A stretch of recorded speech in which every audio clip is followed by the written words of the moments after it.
Hi, I'm Dr. Matthew Stay from National Pike Chiropractic, and this week we're going to be discussing a very important topic, and that is pelvic floor dysfunction and the very important role that the pelvic floor plays in fully recovering from your pregnancy. Now, when we think of the pelvic floor, I think what comes to mind for most individuals are the Kegel muscles, that area in your underside between where we do the elimination of waste. Now, for most folks, especially women, we're familiar with the Kegel exercise. However, most folks also don't realize that there is so much more to your pelvic floor. For starters, the pelvic floor serves as the floor of your abdominal canister and is essential for core stability. Now, did you know that pelvic floor dysfunction could be responsible for frequent nighttime urination? And poorly functioning pelvic floor has also been linked to problems such as stress urinary incontinence or leaking in your pants, as well as other sensitive issues such as erectile dysfunction.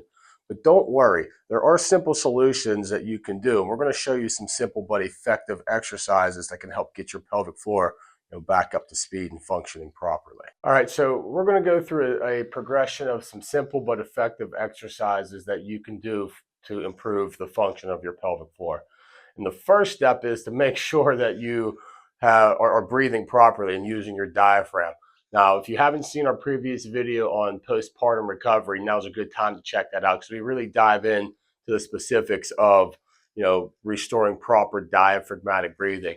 And those steps are going to start with you just learning how to breathe diaphragmatically laying on your back. And this would be the first step here. And once you get comfortable with that, then you can sit up and continue breathing diaphragmatically. And when you get comfortable with that, then we can learn how to breathe into the pelvic floor, where you're just simply going to place your fingers in that pelvic floor area and just breathe into those pelvic floor muscles, feeling those muscles expanding into your hands as you breathe in.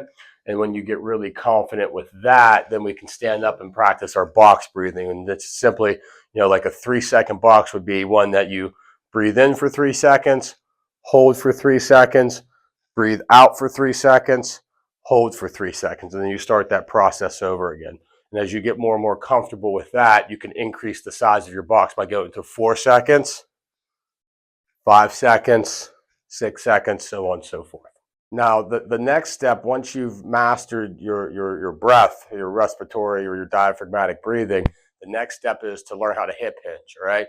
And a simple way to do that, if you don't have any tools to help you with this, is to simply place one finger on your sternum and the other finger on your pubic symphysis, that bony pad down here, and simply just, bend forward and push your hips back without those points coming together or spreading further apart. So something like this. All right, just like that.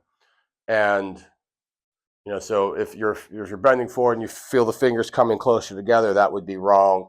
Or if you're bending and you're arching, your fingers are coming further apart, that would also be incorrect.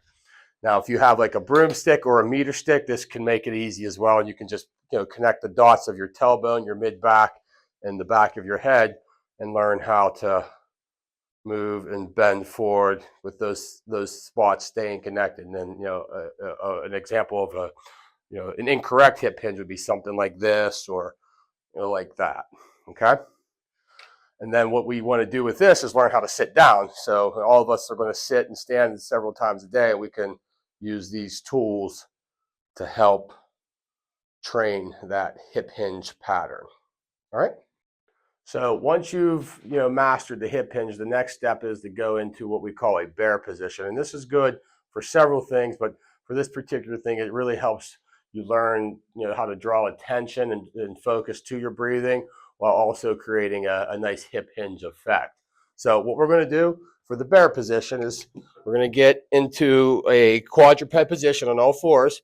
You want your feet and knees slightly wider than your hips, arms nice and straight, chin tucked up, creating that neutral spine effect, getting that diaphragmatic breathing, under control. And then what we're simply going to do is just push up from our toes and go into what we call a high bear position. And from here, we're just going to focus on our breathing and really draw attention to those lower abdominals and that pelvic floor musculature as we breathe. Now there's other things we can do from this position. We can do simple lower, come back up, maintaining that neutral spine, and breathing diaphragmatically. Okay? And the last progression that we're going to focus on is learning how to use your lateral glutes, your glute medius muscle. And this is just kind of tying everything together. So a couple ways we can do this. We call this a side plank position. So when you start, you want to have, slight bend in your knees. Your hips and your heels are going to kind of be in line. Your forearm's going to be nice and flat, hands down with your elbow directly beneath your shoulder. And you can just let that top arm relax on the top side of your body. And when we go into our plank position, what we're going to do is we're going to be building pressure on this bottom knee. We're going to use that to push our hips up in the air as we hinge our hips forward. So the ending position is going to look like this, where our shoulders, hips, and knees are now in line with our feet being, behind. And then when we come back down, we come back to where our hips and our feet line back up. And that would be one rep. And then we can do multiple reps like that. And then a progression from here is simply going into what we would call like a pigeon pose. You can be on both forearms here. In this case, my right knee has come across the body, and I'm starting to build pressure in this right knee.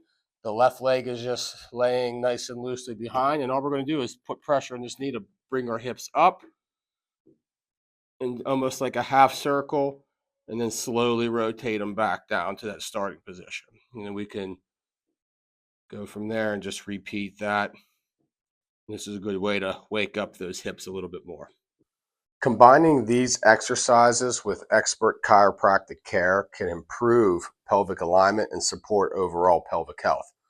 And we encourage you to check out the first video in this pregnancy series that highlights the safety of chiropractic care in the pregnant population.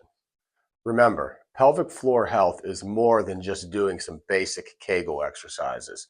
It is really important that your pelvic floor function is integrated into your whole body health. Now, if you're interested in learning more, I encourage you to pick up the book, Your Pelvic Floor Sucks, But Doesn't Have to, A Whole Body Guide to a Better Pelvic Floor by Dr. Lindsay Muma. Now, this book does a great job of providing actionable steps through a very specific progression of exercises that's easy to follow and it makes sense.